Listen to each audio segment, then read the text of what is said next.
সয়াবিনের তরকারি তো আপনারা অনেক রকমভাবে খেয়েছেন, কিন্তু দই বা চারম গাছ ছাড়া এমন ধাবা স্টাইলের শাহী স্বাদ কি পেয়েছেন? আজ বানাবো ঘরোয়া উপকরণে তৈরি আমাদের সম্পূর্ণ ইউনিক সয়াবিন কারি। ভাত, রুটি বা পরোটার সাথে এর স্বাদ হবে জাস্ট অসাধারণ। চলুন ঝটপট রেসিপিটি দেখে নিই।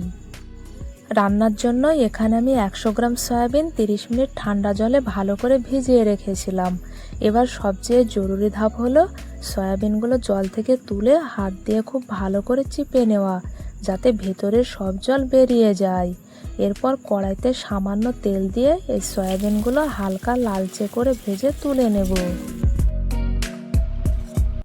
এবার কড়াইতে আবারও একটু তেল গরম করে দুটো বড় সাইজের পেঁয়াজ কুচি দিয়ে দেব।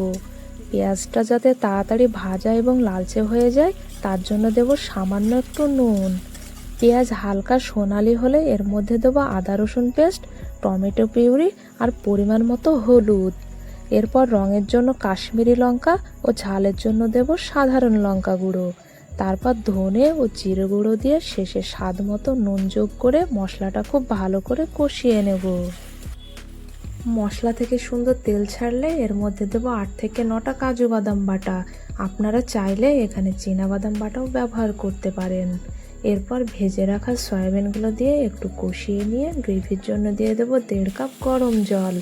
এবার ভালো করে মিশিয়ে নিয়ে তরকারিটা কিছুক্ষণের জন্য ঢাকা দিয়ে দেব।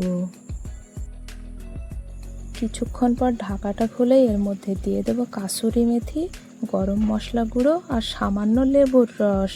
সব কিছু ভালো করে মিশিয়ে নিয়ে গ্যাসটা বন্ধ করে দেব এবং সুগন্ধটা বসে থাকার জন্য আরও কিছুক্ষণ ঢাকা দিয়ে রাখবো।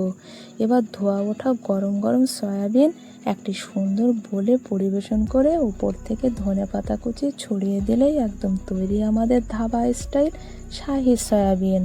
রেসিপিটি আপনাদের কেমন লাগলো অবশ্যই কমেন্ট করে জানাবেন। আর এইরকম আরও সুন্দর ও সহজ রান্নার ভিডিওটি দেখতে আমাদের পেজটি ফলো এবং চ্যানেলটি সাবস্ক্রাইব করে প্লিজ সাথে থাকবেন। ধন্যবাদ।